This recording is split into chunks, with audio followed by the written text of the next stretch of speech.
Você pode ir para qualquer país e fazer qualquer tipo de documentário. Cheguei a Havana, Fidel me chamou no gabinete dele e se virou e falou assim: o que você quer me perguntar? Essas são imagens inéditas e históricas. Disputar la subjetividad, comprender que las relaciones pueden ser realmente distintas.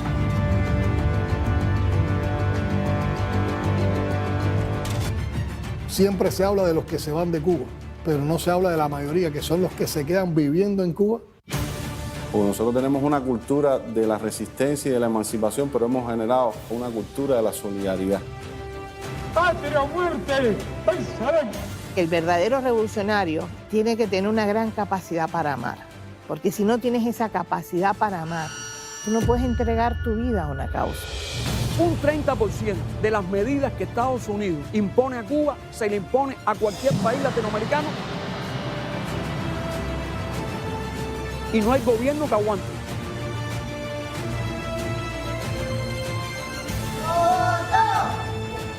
Entrevista com o presidente de Cuba, Miguel Díaz-Canel. Quítenme el bloqueo a ver qué pasa.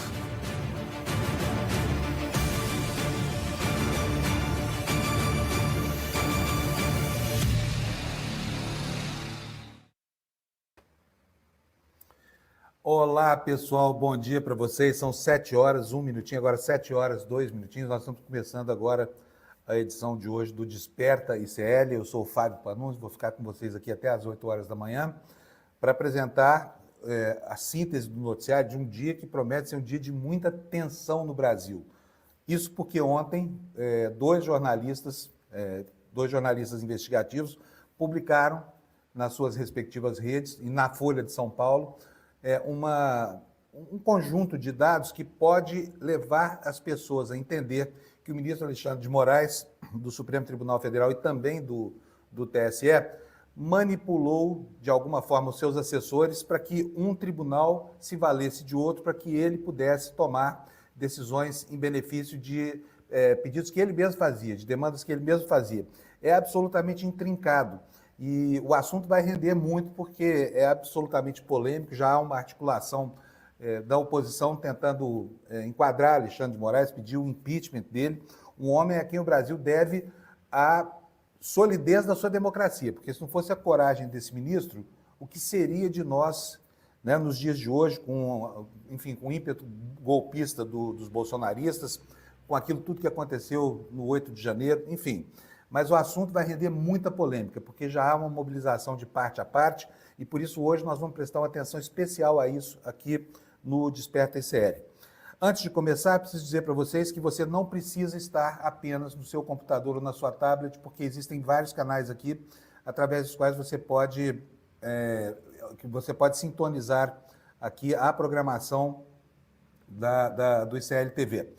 E daqui a pouquinho eu vou dizer para você quais são esses canais. Em Salvador, em São Paulo e em duas cidades do Rio Grande do Sul, por exemplo, rádios, TVs abertas, como a TVT em São Paulo, por exemplo, podem levar a você o programa que você está assistindo aqui pela internet.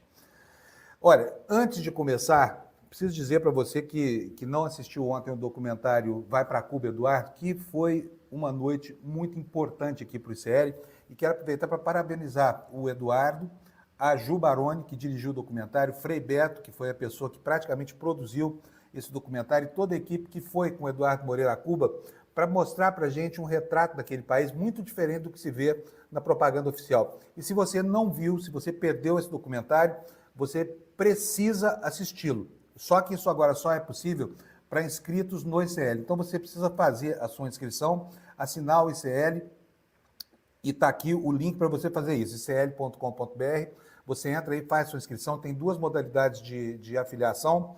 Uma em que você patrocina uma bolsa para alguém, dos vários, centenas de cursos aqui do ICL. Outra que você faz só para você, que é mais barata. E há alguns brindes que acompanham esse pacote do lançamento desse documentário, que marca o início da produção desse tipo de material de um inestimável valor pelo ICL. Então aproveite por aí, vá lá no ICL agora, faz sua inscrição e já aproveita e assiste o documentário Vai para Cuba, Eduardo.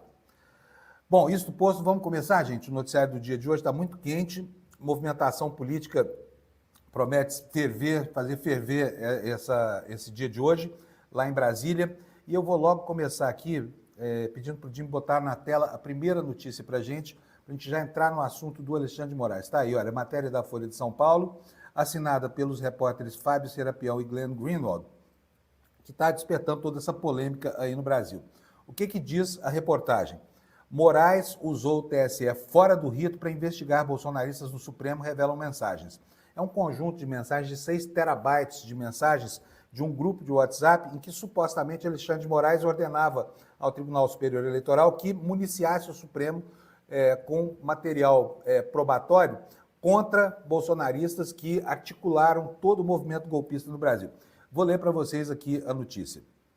O gabinete de Alexandre de Moraes no Supremo ordenou por mensagens e de forma não oficial a produção de relatórios pela Justiça Eleitoral para embasar decisões do próprio ministro, aqui a personalidade dele do STF, contra bolsonaristas no inquérito das fake news do Supremo Tribunal Federal durante e após as eleições de 2022. Diálogos aos quais a reportagem teve acesso mostram como o setor de combate à desinformação do TSE, Tribunal Superior Eleitoral, presidido à época por Moraes, foi usado como um braço investigativo do gabinete do ministro do Supremo. As mensagens revelam um fluxo fora do rito, expressão aqui cunhada pelo jornal Folha de São Paulo, envolvendo os 2 tribunais, tendo o órgão de combate à desinformação do TSE sido utilizado para investigar e abastecer um inquérito de um outro tribunal, no caso o Supremo Tribunal Federal, em assuntos relacionados ou não com a eleição daquele ano. A Folha teve acesso a mais de 6 gigabytes, eu falei tera aqui, falei errado, são 6 gigabytes de mensagens e de arquivos trocados via WhatsApp por assessores de Moraes, por auxiliares de Moraes, entre eles o seu principal assessor no Supremo, que ocupa até hoje o posto de juiz instrutor, uma espécie de auxiliar de Moraes do gabinete, e outros integrantes da sua equipe no TSE e também no Supremo.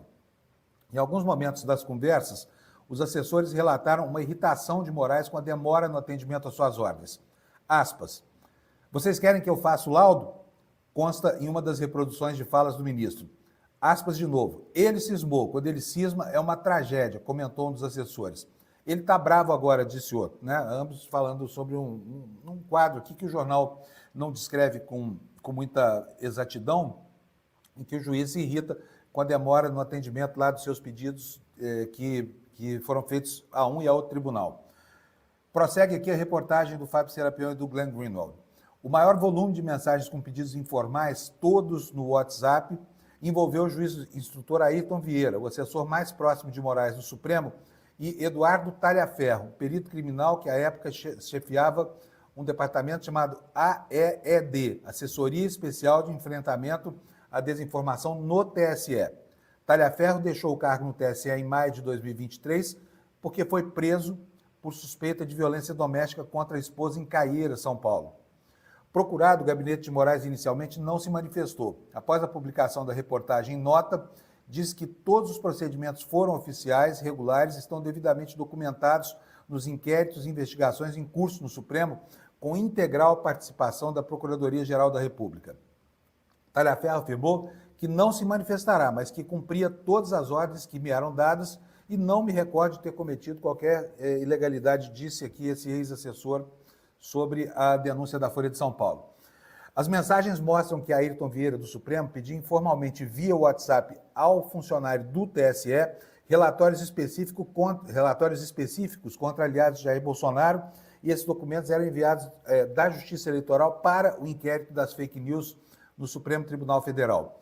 Em nenhum dos casos aos quais a Folha teve acesso havia informação oficial de que esses relatórios tinham sido produzidos a pedido do ministro ou de seu gabinete do Supremo. Em alguns, parecia que o relatório era de ordem do juiz auxiliar do TSE. Em outros, uma denúncia anônima.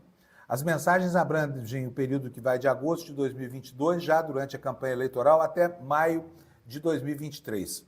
E aqui, o jornal diz que obteve um material com fontes que tiveram acesso a dados de um telefone que contém essas mensagens, não decorrendo, portanto, de hackeamento nem de interceptação ilegal.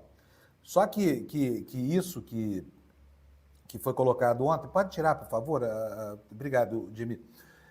Tudo isso deu gás para que a oposição começasse a fustigar Alexandre de Moraes. Aliás, já vem fustigando há muito tempo, tentando encontrar uma maneira de encaminhar via Senado da República um pedido de impeachment contra Alexandre de Moraes, que efetivamente representa uma pedra no sapato do bolsonarismo.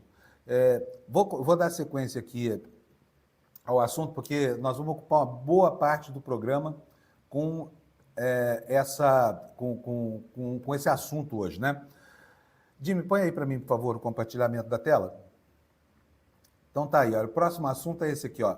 As mensagens secretas escancaram Moraes investigador e acusador e julgador. Isso aqui é uma análise da Folha de São Paulo, que foi feita pelo Ranier Bragon, repórter do jornal. Ele explica como é que funciona o mecanismo. É muito importante prestar atenção aqui, por quê? Porque tudo isso está dando margem a uma grande controvérsia, né, em que há muitas interpretações divergentes a respeito desse tipo de coisa aqui, e eu vou fornecer para vocês todos os elementos para que vocês possam julgar, tirar suas próprias conclusões. Como é que o Ranier Bragon explica isso que a Folha de São Paulo publicou ontem?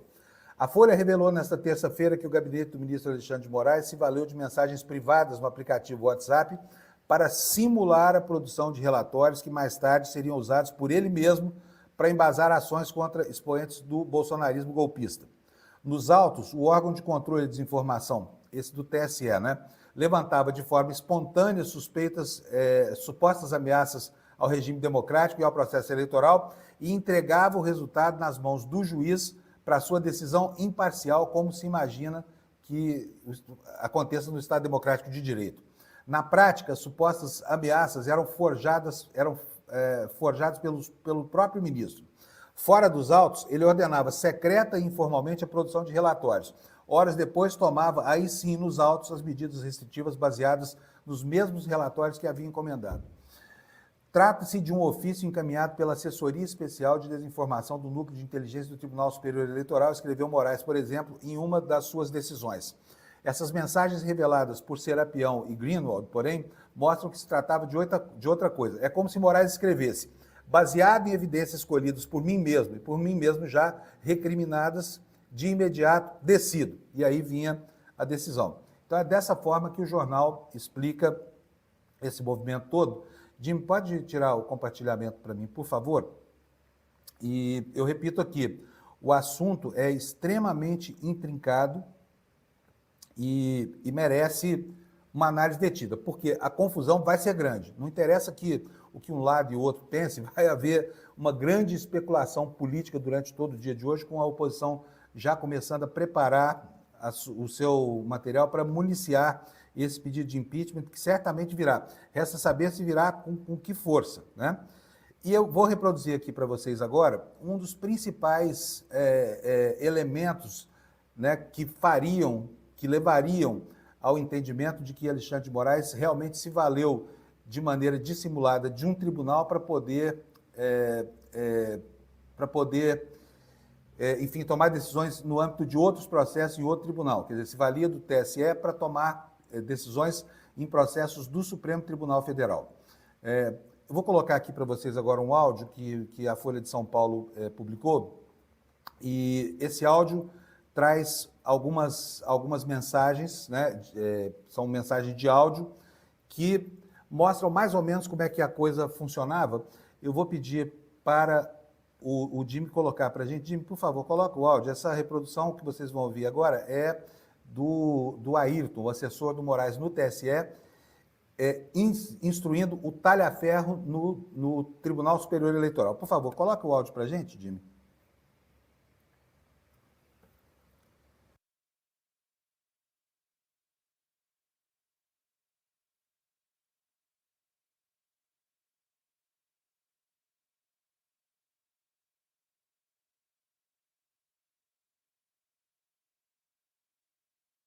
Eu vou abrir aqui, nós vamos colocar de novo aqui a partir do começo, porque as pessoas não estavam ouvindo. Vamos lá? Vamos colocar então de novo, por favor. Você coloca Supremo Tribunal Federal, coloque, por favor, Tribunal Superior Eleitoral. O número do processo nunca ficar em aberto, colocar, no caso desse e dos próximos, a não ser que tenha alguma outra contraindicação, o 4781, tá? E de ordem, colocar como de ordem do doutor Marco Antônio, tá? Por quê? Porque atualmente o ministro passa por uma fase difícil, qualquer detalhe, qualquer peninha pode virar amanhã depois mais um objeto de dor de cabeça para ele, tá?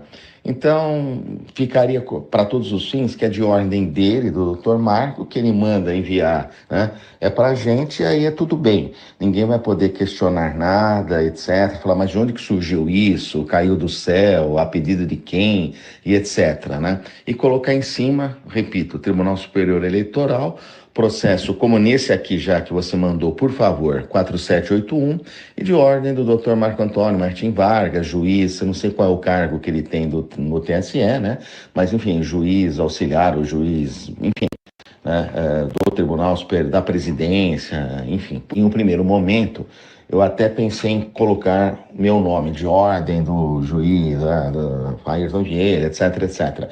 Mas pensando melhor, fica estranho, porque eu não tenho como mandar para você, que é lotado no TSE, um ofício, ou pedir alguma coisa, você me atender, sem mais nem menos. Eu teria que mandar um ofício para o presidente do TSE, pedindo para que ele passasse, depois repassasse essa ordem para você, para que você aí me atendesse, porque não, embora saibamos que entre nós as coisas são muito mais fáceis, né? Justamente porque temos o mínimo múltiplo comum na pessoa do ministro, mas eu não tenho como formalmente, se alguém for questionar, vai ficar uma coisa muito descarada, digamos assim, né? Falar, mas como? O juiz instrutor lá do Supremo manda para alguém lotado no TSE, e se alguém sem mais nem menos obedece, manda um relatório, entendeu? Ficaria chato. Daí nós termos evoluído no raciocínio e pensado que ficaria melhor um juiz do TSE, né, mandando para nós, que aí ninguém pode questionar nada.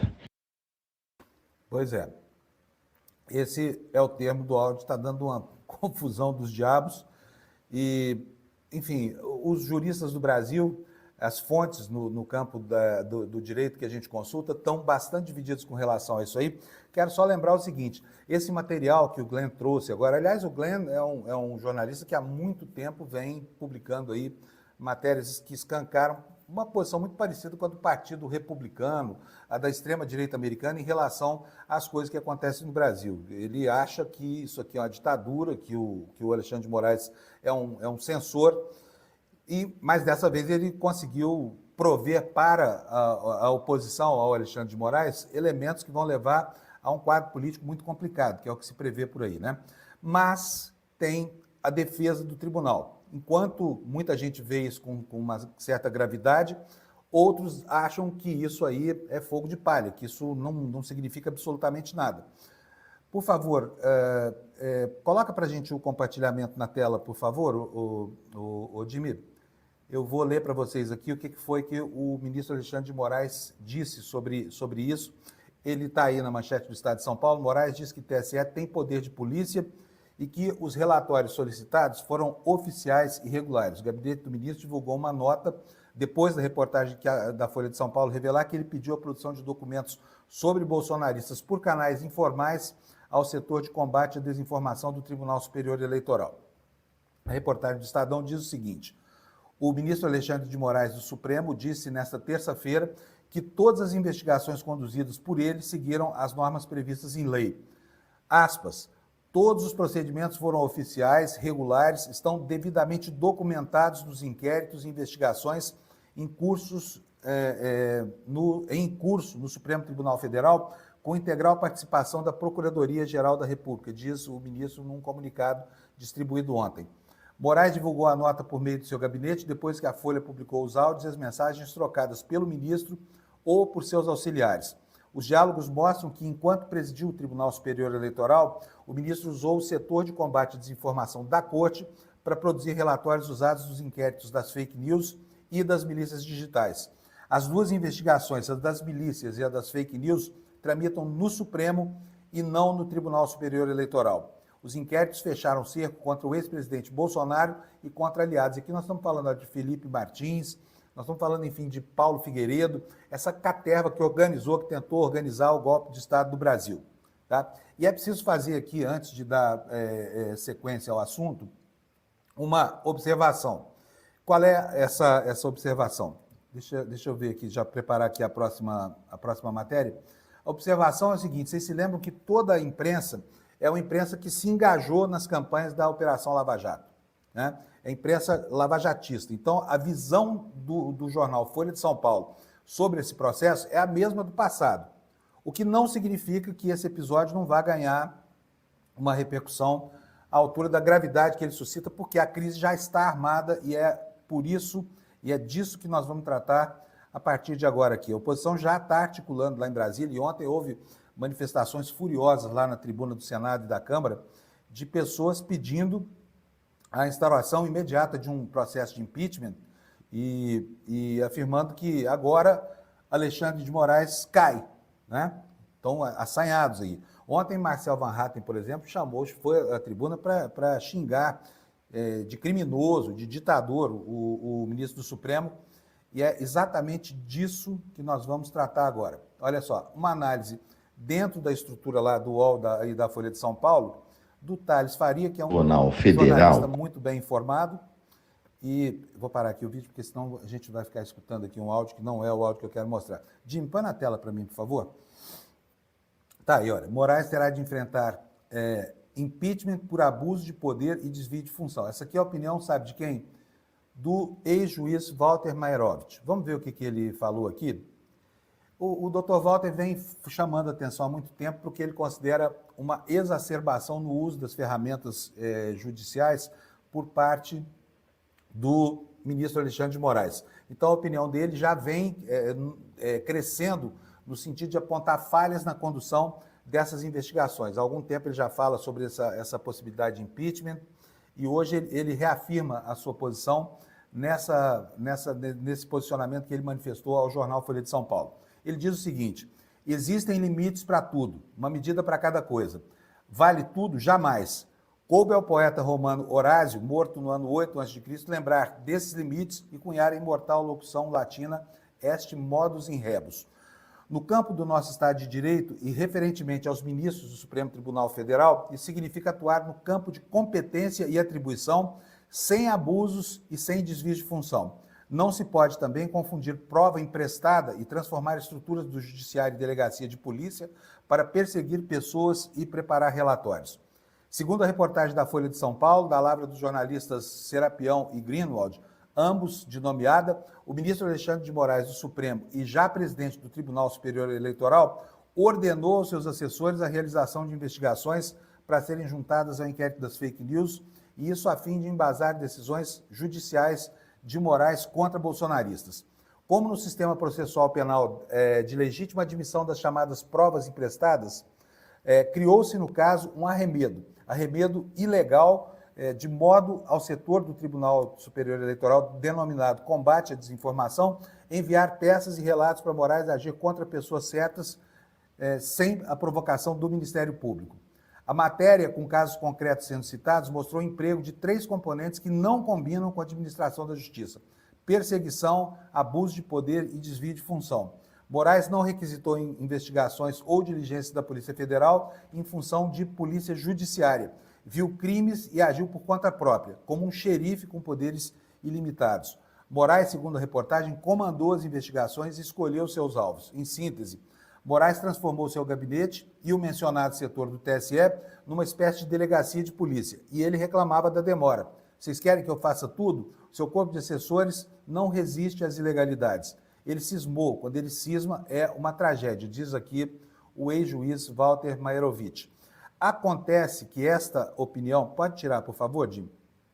Esta opinião não é a única no meio jurídico, tá? Embora o Mairovich seja uma pessoa muito consultada pela imprensa, pelos colegas, enfim, embora ele seja um jurista de verdade, existem outras opiniões divergentes que vão no sentido contrário. A gente vai passar a mostrar agora essas outras opiniões. Eu vou começar aqui mostrando a opinião do Cacai no site Poder 360. O Cacai diverge diametralmente da opinião do Mairovich. Por favor, Jim, põe compartilhamento na tela para nós. está aqui o que diz o Cacai. O Cacai é um grande criminalista, também tem muita voz na comunidade jurídica brasileira, e vocês conhecem o Cacai. Ele fala que nada disso tem importância. Vamos ver o que ele disse aqui, segundo o Poder 360. É irresponsável comparar a atuação de Moraes à Lava Jato, diz Cacai.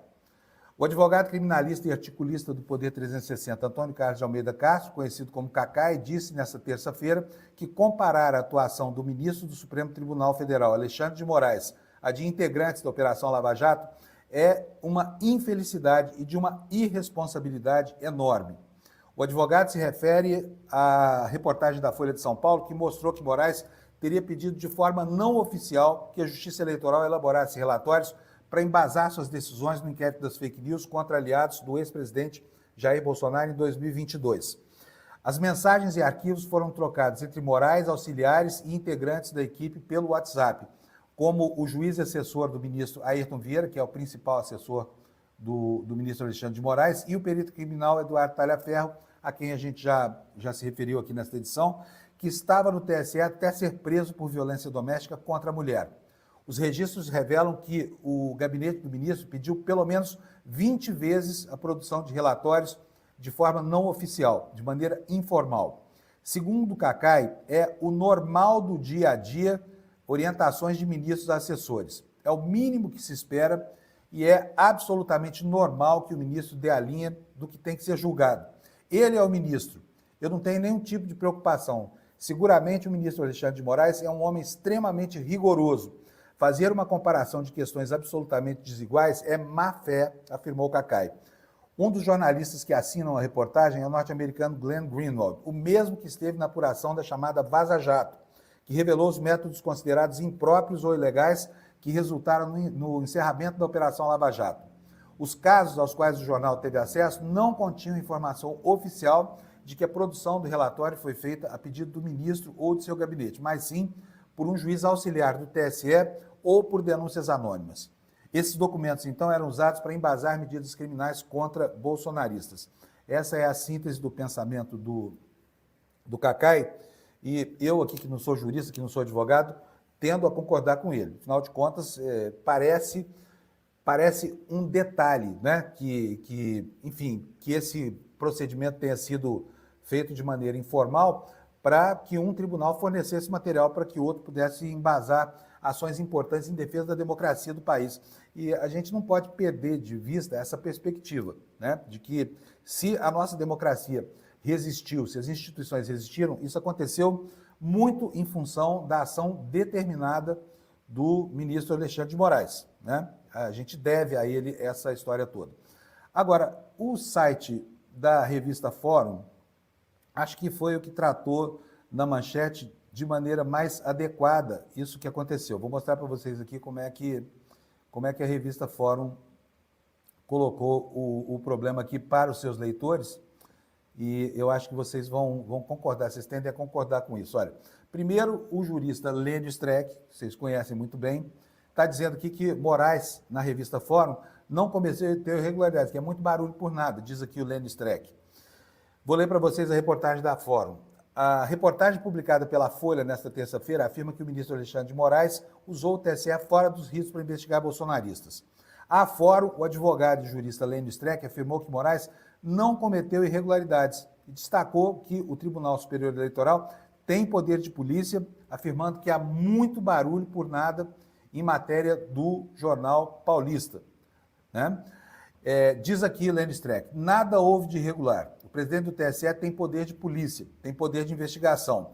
Tudo isso é muito barulho por nada. O ministro do Supremo acumula funções, Tribunal Superior Eleitoral e Supremo Tribunal Federal. Os jornalistas que estão lançando essa bomba estão fazendo muito barulho por nada, estão prestando um serviço à extrema-direita.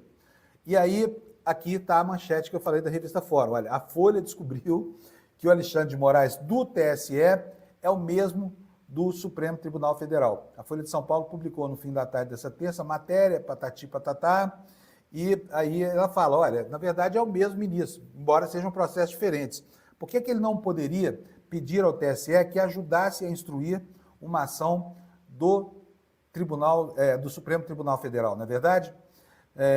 No Diário do Centro do Mundo, eu já vou colocar aqui para vocês uma outra opinião de outros juristas, e eu estou colocando essas opiniões aqui para que você possa formar a sua própria opinião, porque é bom a gente estar preparado para a repercussão que isso vai ter, não vai ser pequena. Então, por favor, Jim, pode botar o compartilhamento para mim. Vou ler para vocês aqui a reportagem. Essa reportagem está no Diário do Centro do Mundo. Deixa eu colocar aqui mais bem colocado. Olha, não há ilegalidade. Juristas rebatem matéria golpista da Folha contra Moraes. E a matéria já começa citando aqui o Fernando Fernandes, que vai estar aqui daqui a pouco no N1 para colocar para a gente a posição dele, que acha que também não tem problema nenhum nesse procedimento do Alexandre de Moraes, que isso tudo aí é tempestade em um copo d'água. Mas vai aqui, vou antecipar a posição dele para vocês. O jurista Fernando Augusto Fernandes comentou a reportagem do jornal Folha de São Paulo, que diz que Alexandre de Moraes, ministro do Supremo, teria se valido da estrutura do Tribunal Superior Eleitoral para obter as informações sobre envolvidos no inquérito das fake news. O ministro Alexandre de Moraes, como relator do inquérito no Supremo Tribunal Federal, tem poderes para requisitar informação de todo e qualquer órgão, inclusive de eventual quebra de sigilo ou determinação de diligências. Não há nada de anormal ou nenhuma ilegalidade nas determinações relatadas pela matéria da Folha de São Paulo. O título é que induz que houve abuso. Usou o TSE fora do rito, expressão cunhada pela Folha de São Paulo. É verdade, o que quer dizer fora do rito? Não é, o jornal também não afirma que é fora da lei ou fora do regulamento dos próprios tribunais. Prossegue aqui a reportagem. Quando um ministro determina a quebra de sigilo bancário ou fiscal, diria-se então que usou o banco ou a Receita fora do rito? Aqui mais uma vez a posição do Cacai, né, que também opinou salientando a inexistência de irregularidade nas ações de Moraes e afirmando que beira a má-fé tentar equiparar a situação. Nós já vimos aqui a posição do Cacai, então eu vou pedir para o Jimmy tirar da tela esse recorte aí, para que a gente possa começar a falar das especulações políticas que se armaram a partir do momento em que ontem, no começo da tarde, o jornal Folha de São Paulo publicou essa reportagem na internet, né? E vou colocar aqui para vocês a informação do Thales Faria, da Folha de São Paulo. Por favor, Jimmy, pode colocar o compartilhamento? O Thales Faria é um jornalista bem informado e ele apurou ontem que a oposição já está preparando, como você vê na sua tela, um pedido de impeachment contra o Alexandre de Moraes. A gente já vai detalhar isso aqui para você, mas a síntese é essa. Damares Alves, senadora do Republicanos do Distrito Federal, informou a ele, Thales, a coluna dele, que lideranças bolsonaristas devem divulgar nesta quarta os termos de um pedido de impeachment contra o ministro do Supremo Tribunal Federal, Alexandre de Moraes.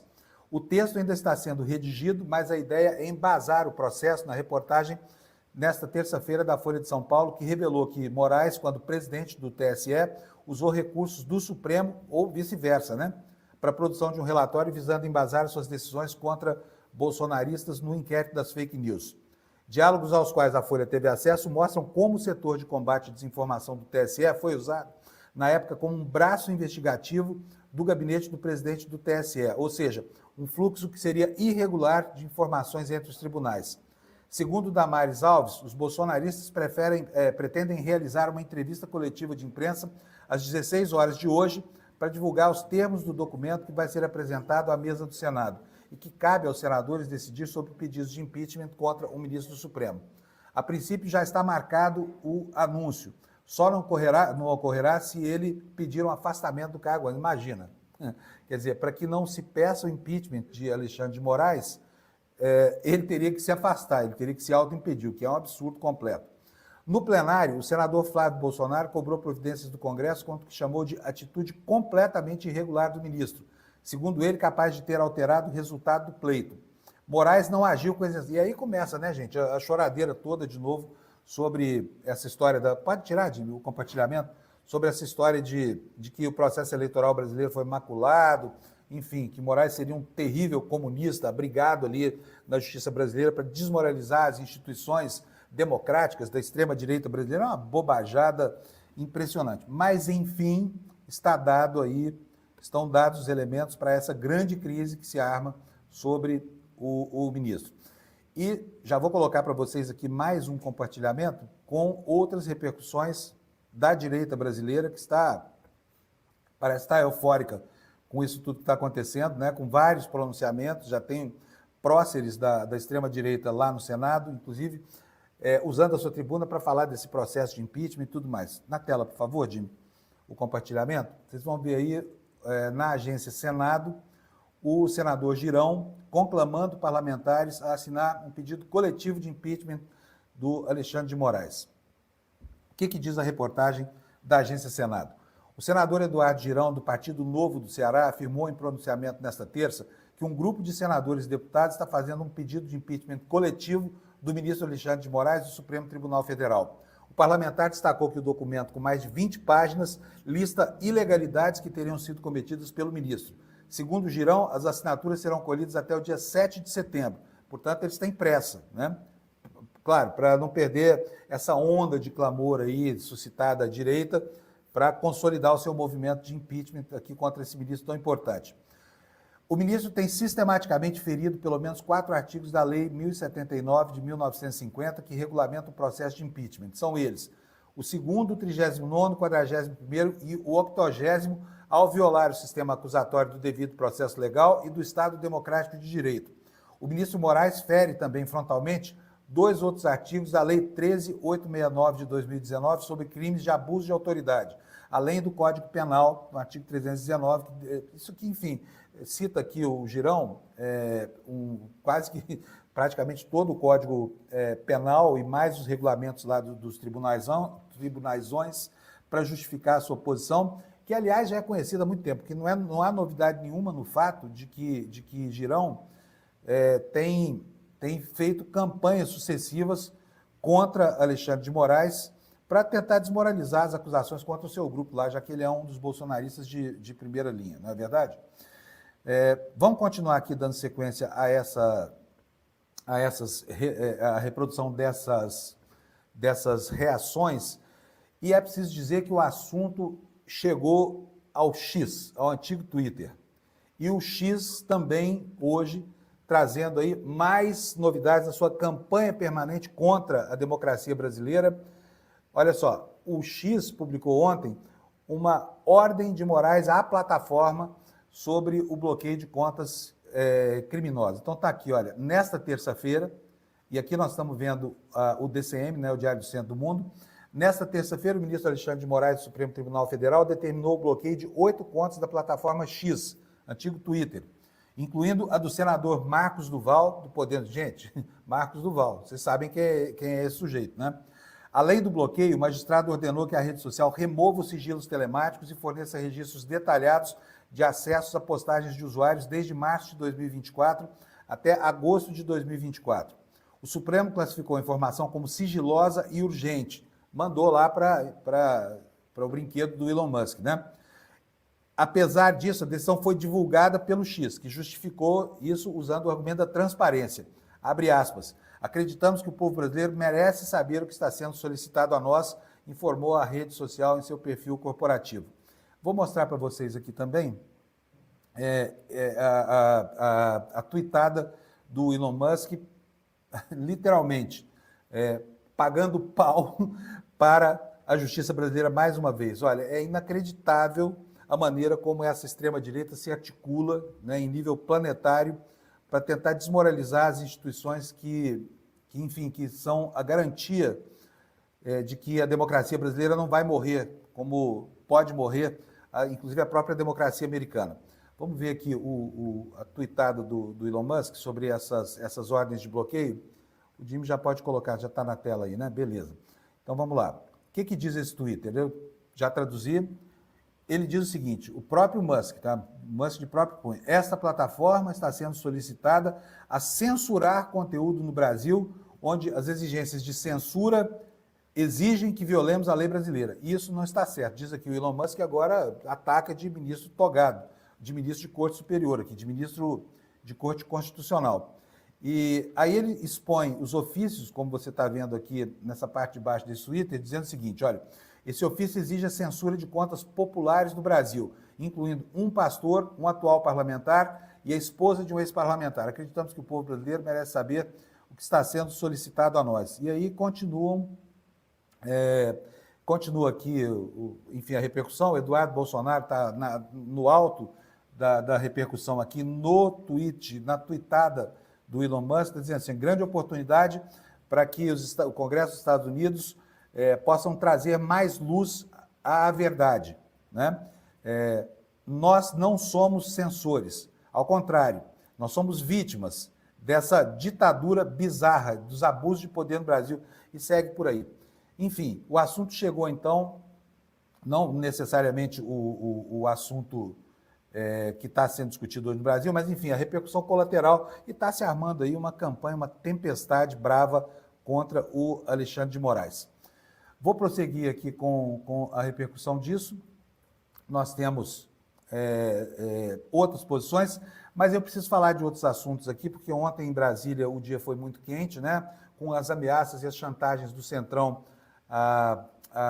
enfim, as iniciativas lá que o governo tomou, pautadas pela decisão do ministro Flávio Dino de impedir as emendas PIX, de pedir medidas mais transparentes, e tem um clima de guerra lá instaurado, né, com ameaças de parte a parte, todo tipo de chantagem sendo feito, e é exatamente sobre isso que a gente vai falar agora.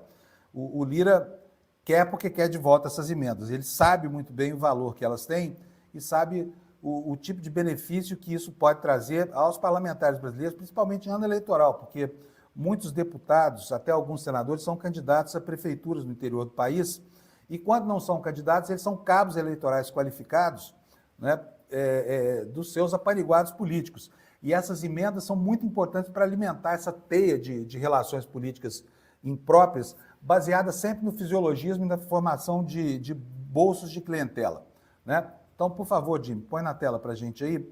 Está aí a matéria, mais uma vez, do Poder 360.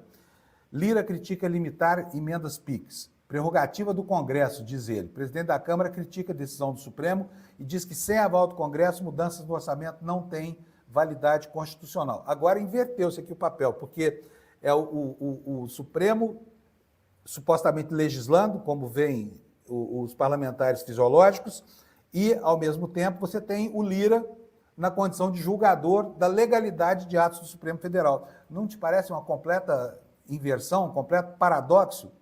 Vou ler para vocês a reportagem do Poder 360. O presidente da Câmara dos Deputados, Arthur Lira, criticou nesta terça decisão do ministro Flávio Dino de limitar as emendas PIX, as emendas de comissão. O diálogo é imperativo, diz ele, é o caminho para chegarmos a um entendimento, mas é sempre bom lembrar que o orçamento não pertence, não é único do Poder Executivo. Sem aval do Parlamento, não tem lugar constitucional, afirmou durante um jantar no 32º Congresso Nacional das Santas Casas e Hospitais Filantrópicos, realizado em Brasília, no qual ele foi homenageado. Lira se sentou na mesma mesa que o presidente do Senado, Rodrigo Pacheco, que o deputado Antônio Brito, do PSD da Bahia, cotado para comandar a Câmara em 2025, e um dos organizadores do evento, e 2 ministros do governo Lula, Nízia Trindade da Saúde e Alexandre Silveira das Minas e Energia. Os 513 deputados federais e os 81 senadores vivem, ministra Nízia, problemas decorrentes das prestações de serviços de saúde. Sabem que as Santas Casas e os hospitais filantrópicos sobrevivem com apoio indispensável das emendas parlamentares a eles destinadas. Não pode mudar isso, com todo respeito, em um ato monocrático, quaisquer que sejam os argumentos e razões, por mais que elas pareçam, e repitam, pareçam razoáveis, declarou enquanto olhava para a ministra da Saúde. Os deputados têm criticado publicamente a decisão de Dino de limitar o uso de emendas PIX. Segundo eles, a transferência dos recursos acelerada ajuda os municípios a pagar as contas em dia. Novamente, abre aspas aqui para a declaração do Lira. Não poderia deixar de fazer uma referência à atual discussão sobre a autonomia do Legislativo em relação à destinação das emendas parlamentares. Com todo respeito, repito, com todo respeito à autonomia dos demais poderes, defendo, como sempre defendi e continuarei a defender, que é o Congresso Nacional, aquele que é mais sábio, que mais conhece a realidade dos municípios brasileiros, disse o presidente da Câmara dos Deputados. Então, está aí, a gente sabe que uma boa parte dessa argumentação não passa de galhofa. As emendas parlamentares estão custando ao país 52 bilhões de reais por ano, tem um poder de moldar, de toldar as relações entre candidatos e eleitores. Por quê? por causa da natureza fisiológica. E, além de tudo isso, há o problema ressaltado pelo ministro Flávio Dino, todo mundo conhece, inclusive eles lá na Câmara e no Senado conhecem muito bem, que é a falta de transparência, porque é impossível fiscalizar emendas que ninguém sabe quem indicou, ninguém sabe qual a destinação e não há como fiscalizar a execução dessas emendas no orçamento, né? Portanto, o que trata aqui é de um movimento para manter nas mãos dos parlamentares brasileiros um poder que extrapole muito o poder do parlamento em qualquer sistema presidencialista. Ainda que o Brasil fosse um país parlamentarista, a fração do orçamento destinada aos parlamentares, sem qualquer tipo de análise de critério técnico, ou, enfim, sem nenhum critério que oriente esses investimentos, isso está tomando um dinheiro que o Brasil precisaria para orientar os investimentos em coisas que realmente são prioritárias, e não ao bel prazer de cada um dos deputados e senadores do Brasil. Vamos falar um pouquinho sobre economia, gente, porque está rolando também lá em Brasília, enquanto se discute sucessão da Câmara, enquanto se discute emenda PIX, enquanto se discute essa barafunda toda, está rolando lá um movimento já visando a sucessão no Banco Central, né? Não é segredo para ninguém que o Lula indicou o Galípolo, lá, diretor do Banco Central, preparando já para tê-lo na presidência do banco como um aliado, supostamente um aliado, num ambiente em que o Banco Central tem uma autonomia que hoje conspurca e às vezes até contradiz o sentido político do governo brasileiro, como a gente tem visto aí com a manutenção dessa Selic pornográfica de mais de 10% ao ano, sem qualquer justificativa, e as ameaças de sempre, né? As ameaças de sempre, de que vamos ter que aumentar juros, essa coisa toda. Daqui a pouco nós vamos ver até uma declaração do Campos Neto ontem, dizendo que juro alto é ruim para banco. Ai, é até risível, né? Juro alto é ruim para banco. Se fosse ruim para banco, a gente veria um balanço negativo de vez em quando. Mas quanto maiores os juros, mais os bancos ganham dinheiro, como o Eduardo tem nos explicado aqui. Põe na tela para a gente, por favor, Jimmy, o recorte aí. Mesmo sem indicação de Lula, o BC já vive uma transição informal de Campos Neto para Galípolo. Quer dizer, o mercado já dá como certo que o Galípolo será o próximo presidente do Banco Central. E acho que aí o mercado está fazendo uma aposta que faz todo sentido, né? Vamos ler a reportagem aqui do jornal O Globo. Mesmo antes de uma definição oficial sobre a sucessão no Banco Central, a autoridade monetária passa por uma espécie de transição informal de protagonismo entre o atual presidente Roberto Campos Neto e o mais cotado para assumir o cargo, o diretor de política monetária Gabriel Galípolo. Desde a última decisão de juros, no final de julho, todas as principais mensagens sobre os próximos passos da taxa Selic foram dadas por Galípolo, que foi o número 2 de Fernando Haddad no Ministério da Fazenda, antes de ser nomeado para o Banco Central. A reunião do mês passado manteve a taxa básica em 10,5% ao ano. E ontem, em audiência na Câmara dos Deputados, no único momento em que Campos Neto falou sobre o futuro dos juros, ele fez menção às falas do diretor de política monetária. Aspas. Em relação à possibilidade de subir os juros, ontem, inclusive, houve 2 falas de diretores que foram apontadas por este governo dizendo que vamos fazer o que tiver que ser feito para a inflação atingir a meta. E se tiver que subir juros, vai ser feito, disse Campos Neto. Alguma dúvida? Alguma dúvida, né, da autoria desse pensamento? O Campos Neto é um empedernido diretor desses juros altos. Na segunda-feira, Galípolo destacou que a alta dos juros está na mesa. Aliás, eu mesmo aqui estranhei essa declaração tão alinhada com o pensamento médio da Faria Lima e do pior da direita brasileira, que insiste em uma autonomia deletéria, conspurcando o ambiente político deste governo aqui para impedir que o Brasil cresça e que esse crescimento seja perceptível a ponto de gerar efeitos eleitorais lá em 2026. Mas segue aqui o texto do jornal o Globo. Na segunda-feira, Galípolo destacou que a alta dos juros está na mesa, ainda que o BC não tenha dado nenhum tipo de sinalização sobre qual será a sua decisão em relação à Selic no próximo Comitê de Política Monetária em setembro. É verdade. Na ata do Copom não consta informação de tendência de alta, consta a informação de que essa taxa poderá ser mantida, mas não há informação sobre alta. Prossegue aqui a reportagem do Globo. A ata do Copom deixa bem claro, espero ter deixado isso claro, mas vou repetir, que não fornecemos nenhum tipo de guidance para a próxima reunião. A alta está na mesa e a gente tem que ver como isso vai se desdobrar, disse Galípolo aí já não é mais o presidente do Banco Central, é o Galípolo, né? Em um evento do mercado financeiro, citando a turbulência recente nos mercados globais. Turbulência essa que, aliás, passou, né, gente? Passou. Foi também de Galípolo o primeiro comentário sobre a política monetária após o fim do período de silêncio do Copom na semana passada, mesmo com a participação de Campos Neto em outro evento público mais cedo no mesmo dia. Na ocasião, Galípolo reforçou que a afirmação feita pelo colegiado na ata de que a projeção para a inflação está acima da meta de 3%. Atualmente, a projeção do BC para o primeiro trimestre é de 3,2%. Olha, mas 3, centro da meta, e 3,2 é muito próximo. E ainda assim está longe do teto da meta, não é verdade? Mas vamos seguir aqui. Além disso, afirmou que o cenário é desconfortável para a autoridade monetária. O mandato de Campos Neto termina em 31 de dezembro, o sucessor terá de ser indicado pelo presidente da República e aprovado pelo Senado. Ainda que Lula não tenha batido o martelo sobre o escolhido, o nome de Galípolo é dado como certo, seja em Brasília, seja na Faria Lima.